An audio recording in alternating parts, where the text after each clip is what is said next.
ভারতের সাহায্য লাগবে না, ভারতের আগ্রাসন আর মেনে নেওয়া হবে না বাংলাদেশের মাটিতে। ইন্ডিয়া না ঢাকা? ঢাকা ঢাকা ঢাকার বৈষম্য বিরোধী ছাত্র আন্দোলনের নেতাদের মুখে এই স্লোগান শোনা যায় অহরহ। এছাড়া বাংলাদেশের মৌলানারা তো প্রকাশ্যেই ভারতের বিরুদ্ধে নানা রকম উস্কানিমূলক মন্তব্য করেই চলেছেন।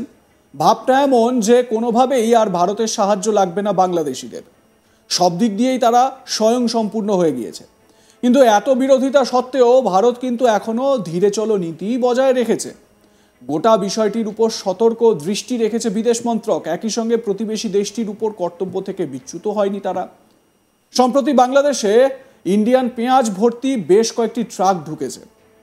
সামনেই তো ঈদ, আর তার আগে এই বিপুল পরিমাণ পেঁয়াজ ঢোকায় স্বাভাবিকভাবেই খুশি বাংলাদেশিরা। এই অবস্থা বাংলাদেশি আমদানি ও রপ্তানির সঙ্গে যুক্ত ব্যবসায়ীদের মুখেও হাসি ফুটিয়েছে।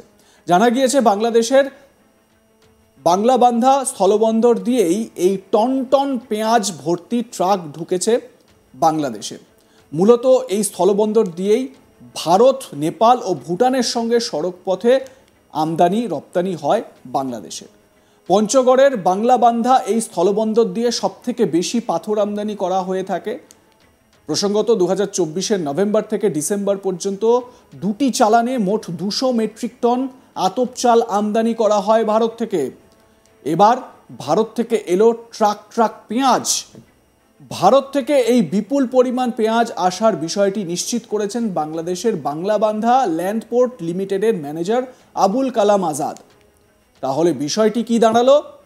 ভারত থেকে চাল, ভারত থেকে পেঁয়াজ সহ অন্য প্রয়োজনীয় খাদ্যদ্রব্য সবই আমদানি করব, অথচ ভারতের বিরুদ্ধে নিন্দা, বিষোদ্গারের রাস্তা থেকে সরব না।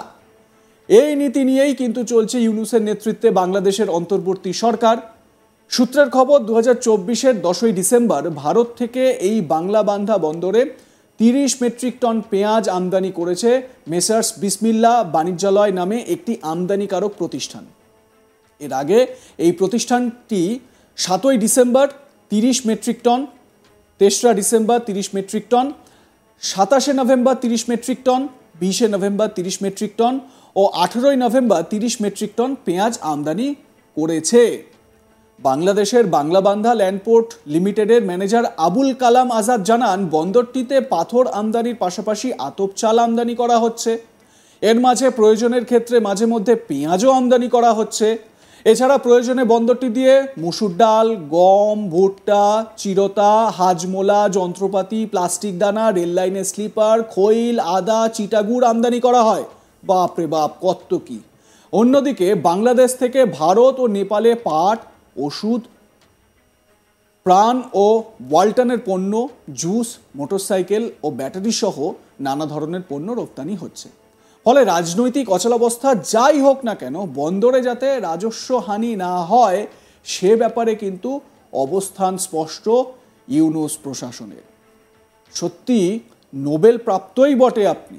একদিকে ভারত বিরোধী স্লোগানও দেবেন, ভারতের বিরুদ্ধে কথাও বলবেন, আবার ভারতের থেকে এই সাহায্যগুলো না হলে আপনার দেশের মানুষ যে না খেতে পেয়ে মরে যাবে সেটাও ভেবেই এটাও চালিয়ে যাবেন। ভালোই পেয়েছেন আর কি। বাংলাদেশের পরিস্থিতি দিনের পর দিন খারাপের দিক থেকে অতি খারাপের দিকে এগোচ্ছে। বিশেষ করে সেখানে সংখ্যালঘু হিন্দুরা রোজ হামলার মুখে পড়ছেন। খবরের কাগজে, তারপরে বিভিন্ন সোশ্যাল মিডিয়ায়, টিভিতে রোজই আপনারা দেখছেন সেটা। ভেঙে দেওয়া হচ্ছে তাদের বাড়িঘর, মন্দির।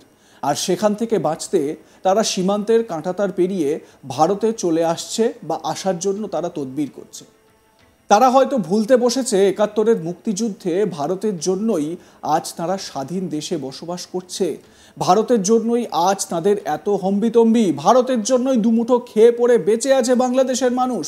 আর সে দেশের মূর্খ ইউনূস সরকার ও বেশ কিছু জামাত নেতা ভারতকে আবার চোখ রাঙানি দিচ্ছে। ভারতের প্রধানমন্ত্রী থেকে শুরু করে বাংলার মুখ্যমন্ত্রীকে একের পর এক আক্রমণ শানিয়ে যাচ্ছে। কখনো বলছে দেখে নেব, আবার কখনো বলছে 4 দিনের মধ্যে কলকাতা দখল করব। সম্প্রতি এক জামাত নেতাকে বলতে শোনা গিয়েছিল তারা চাইলেই নাকি দিল্লি দখল করে নিতে পারেন। যে দেশের পাঠানো চাল, আলু, পেঁয়াজ খেয়ে বেঁচে আছেন সেই দেশকে কিনা বলছে দেখে নেব। কত বড় মূর্খ হলে এই ধরনের কথা বলা যায় একবার ভাবুন। আর এই বাংলাদেশের যে উপদেষ্টা সরকার, সেই উপদেষ্টা সরকারের প্রধান মোহাম্মদ ইউনূস, যিনি নোবেল প্রাপ্ত, তিনি যে কত বড় মূর্খামি করছেন তা তার কথায় বোঝা যায়। তিনি বলছেন সেভেন সিস্টার্সকে উত্তপ্ত করে দেবেন, বাংলাদেশ চাইলে সেভেন সিস্টার্স দখল করে নিতে পারে, এই রকম তার আশেপাশের অনেক উপদেষ্টারা বলে বেড়াচ্ছেন। একবার ভেবে দেখেছেন যে সেভেন সিস্টার্স বা এই যে কলকাতা দখলের যে আস্ফালন আপনারা করছেন, সেটা করতে গেলে আপনাদের কি অবস্থা হবে? ভারত যদি আপনাদের এই খাবার দাবার না পাঠায়, ভারত যদি এই সহানুভূতিটা আপনাদের না দেখায়, তাহলে আপনাদের অবস্থা কি হবে একবার ভেবে দেখেছেন? ভারত অনেক বেশি স্বয়ংসম্পূর্ণ আপনাদের থেকে, এই বিষয়টাকে বুঝুন আর মানতে শিখুন। বাংলাদেশের ভয়াবহ পরিস্থিতি বা নগ্ন রূপ যেটা বিশ্ববাসীর কাছে সামনে চলে এসেছে, ভারতের বিরুদ্ধে একাধিক কুরুচিকর মন্তব্য করলেও ভারত কিন্তু সবসময় বাংলাদেশের পাশে থেকে বন্ধুত্বের হাত বাড়িয়ে দিয়েছে। বাংলাদেশে বর্তমানে তেল সংকট, আর তাই নতুন বছরেই তেলের ঘাটতি মেটাতে প্রচুর পরিমাণে জ্বালানি তেল কিনতে চলেছে বাংলাদেশ। আর তার জন্য ভারতের কাছে হাত পাততে বাধ্য হয়েছে ইউনূস সরকার। জানা যাচ্ছে 14 লক্ষ টন পরিশোধিত জ্বালানি তেল কিনবে বাংলাদেশ। জানা গিয়েছে ভারত সহ মোট 7টি দেশের থেকে তেল কিনবে বাংলাদেশ, যার মধ্যে ভারত ছাড়াও রয়েছে মালয়েশিয়া, চীন, ইন্দোনেশিয়া, থাইল্যান্ড, ওমান এবং সংযুক্ত আরব আমিরশাহী। জানা গিয়েছে দেশগুলি থেকে জ্বালানি তেল আমদানিতে ব্যয় হবে বাংলাদেশি মুদ্রায় প্রায় 11,500 কোটি টাকা। বৃহস্পতিবার সচিবালয়ে মন্ত্রিপরিষদ বিভাগের সম্মেলন কক্ষে অর্থ উপদেষ্টা সালেউদ্দিন আহমেদের সভাপতিত্বে চলতি বছরের সরকারি ক্রয় সংক্রান্ত উপদেষ্টা পরিষদ কমিটির বৈঠক হয়। সেখানে এই তেল ক্রয়ের প্রস্তাব অনুমোদন করা হয়। সূত্রের খবর, আমদানি করা তেলের মধ্যে 75,000 টন পেট্রোল, প্রায় 9 লক্ষ টন রয়েছে ডিজেল, জেট ফুয়েল রয়েছে 2 লক্ষ টন, আর সি অয়েল রয়েছে 30,000 টন। দিন কয়েক আগেই বাংলাদেশের অন্তর্বর্তী সরকারের প্রধান ইউনূস ভারতের কাছে চাল চেয়ে পাঠিয়েছিলেন, চাল দিন এই বলে। আর তার আবেদনে সাড়া দিয়ে ভারত বাংলাদেশকে বিপুল চাল রপ্তানি করে সাহায্য করেছে।